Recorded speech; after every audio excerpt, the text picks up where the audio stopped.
Highways. AP అభివృద్ధిని ఇంకెవడూ ఆపలేడు. అమరావతి నగర నిర్మాణాన్ని ఇంకెవరు కూడా అడ్డుకోలేరు. ఎందుకంటే జగన్ 2019 2024 వరకు అధికారంలో ఉన్నాడనే కానీ పేరుకే ముఖ్యమంత్రి. కానీ అసలు ఒక స్కూల్ పిల్లాడు కూడా తనకి ఇచ్చిన డ్యూటీ ఏంటి అన్నప్పుడు కాసేపతి కాపీ సపన్నా చేస్తాడు. జగన్ అలా చేయలే. ఈ 5 ఏళ్లలో ఏ రోజైనా ముఖ్యమంత్రిగా వ్యవహరించాలి.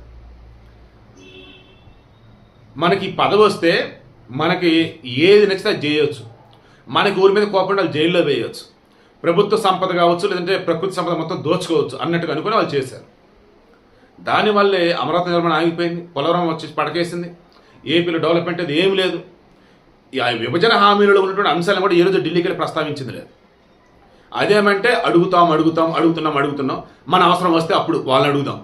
అవసరం ఎందుకు రాలా? బోల్డే సార్లు వచ్చింది. కానీ అడిగిందిలా, చేసిందిలా. ఇంకా ఎవరైనా వైసీపీ అని జగన్ అని అంటే మీ మీద ఊసుకోవటమే. ఏది వాళ్ళని సపోర్ట్ కనుక చేస్తే. ఇప్పుడు కూటమి గవర్నమెంట్ వచ్చి హార్డ్లీ 1.5 మంత్ కూడా అవ్వాలి. లక్కీలు ఈరోజు బడ్జెట్ ప్రవేశపెట్టారు కదా, అందరూ చూడండి. Chennai Vizag industrial corridor develop చేస్తాం. Orvakal Bengaluru industrial corridor develop చేస్తాం. అమరావతి నగర నిర్మాణ సంస్థ 15,000 కోట్ల రూపాయలు ఇదిగో మేము ఇస్తున్నాం. కేంద్ర బడ్జెట్లో చెప్పినాయండి.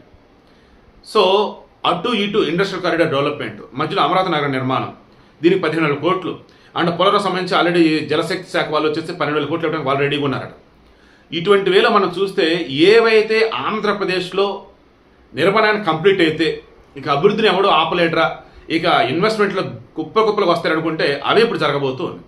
ఆల్రెడీ రైల్వే లైన్లకు సంబంధించి, రోడ్లకు సంబంధించి ఆల్రెడీ మన చంద్రబాబు గారు మన ఢిల్లీ వెళ్ళినప్పుడు అందరితో మాట్లాడి వాటన్ని కూడా ప్రపోజల్స్ అటన్నీ కూడా ఓకే చెప్పించుకొని వచ్చున్నారు.